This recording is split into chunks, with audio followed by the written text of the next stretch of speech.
ఏపీలో కమ్యూనిస్టులు వైఎస్ఆర్ కాంగ్రెస్ పార్టీతో జతకట్టబోతున్నారా? అందుకు జగన్మోహన్ రెడ్డి సిద్ధంగా ఉన్నారా? రెండు వైపుల నుంచి చర్చలు మొదలయ్యాయా?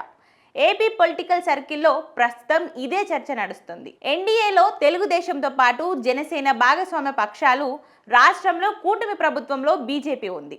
వైసీపీ ఒంటరి పోరాటం చేస్తుంది. జాతీయ స్థాయిలో ఇండియా కూటమిలో కాంగ్రెస్తో పాటు వామపక్షాలు ఉన్నాయి. వైఎస్ఆర్ కాంగ్రెస్ పార్టీ జాతీయ స్థాయిలో తటస్థ వైఖరి అనుసరిస్తుంది. కాంగ్రెస్ పార్టీని వ్యతిరేకించి బీజేపీ విషయంలో సానుకూలంగా ఉంది. ఇటువంటి పరిస్థితులలో వచ్చే ఎన్నికల్లో ఒంటరి పోరాటం కంటే వామపక్షాలతో పొత్తు పెట్టుకోవడమే మేలన్న నిర్ణయానికి జగన్ వచ్చినట్లు ప్రచారం నడుస్తుంది.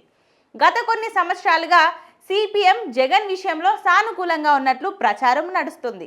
సిపిఎం ప్రధాన కార్యదర్శిగా ఉన్న మధు రెడ్డి సామాజిక వర్గానికి చెందిన నేత. ఆయన అసలు పేరు మధుసూదన్ రెడ్డిగా తెలుస్తుంది. జగన్మోహన్ రెడ్డికి బంధువు అవుతారని కూడా ప్రచారంలో ఉంది.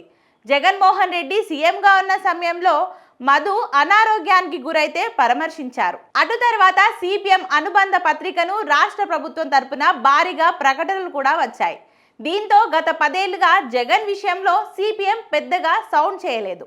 కానీ సిపిఐ మాత్రం గత 5 ఏళ్లలో జగన్మోహన్ రెడ్డికి వ్యతిరేకంగా గట్టిగానే స్టేట్మెంట్లు ఇచ్చింది. మారిన రాజకీయ పరిస్థితుల నేపథ్యంలో జగన్ పొత్తుల విషయంలో పునరాలోచనలో పడినట్లు తెలుస్తుంది. ఇప్పుడు ఉన్న పరిస్థితులలో ఒంటరి పోరాటం చేయడం సాహసమే. అందుకే వామపక్షాలతో పొత్తు పెట్టుకోవడం మేలన్న నిర్ణయానికి జగన్ వచ్చినట్లు తెలుస్తుంది. తాజాగా సిపిఐ రాష్ట్ర కార్యదర్శిగా కడప జిల్లాకు చెందిన ఈశ్వరయ్య ఎంపికయ్యారు. దీని వెనుక పొత్తు స్నేహం ఉన్నట్లు ప్రచారం సాగుతుంది. అయితే బీజేపీకి జగన్ సానుకూలంగా ఉంటారు, ఇండియా కూటమికి వ్యతిరేకంగా ఉంటారు, కాంగ్రెస్ పార్టీని వ్యతిరేకిస్తున్నారు. అలాగే చంద్రబాబు పట్ల వామపక్షాలకు ఆ స్థాయిలో వ్యతిరేకత లేదు. కానీ ఇప్పుడు ఏపీలో రాజకీయ ఉనికి చాటుకోక తప్పదు. ఇప్పుడున్న పరిస్థితులలో కాంగ్రెస్ పార్టీ కంటే ఏపీలో వైసీపీ బలంగా ఉంది. అందుకే ఆ పార్టీతో స్నేహం కుదుర్చుకునేందుకు సిద్ధంగా ఉన్నాయి వామపక్షాలు.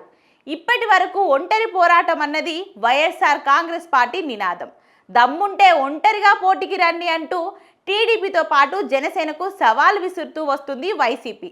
2014, 2019 ఎన్నికల్లో ఇదే వామపక్షాలు ఉన్న జగన్ పట్టించుకోలేదు. 2019లో అధికారంలోకి వచ్చిన తర్వాత వామపక్షాల ఉద్యమాన్ని అణచివేశారు జగన్. అటువంటి వామపక్షాలు ఇప్పుడు జగన్తో జత కలుస్తాయన్నది అనుమానమే. అయితే ఇప్పుడు పొత్తు ఇరు వర్గాలకు అనివార్యం. ఆపై కూటమి ప్రభుత్వం బలంగా ఉంది. అందుకే ఇప్పుడు ఈ రెండు వామపక్షాలు కలుస్తాయని ప్రచారం నడుస్తుంది. మరి అందులో ఎంత వాస్తవం ఉందో చూడాలి మరి.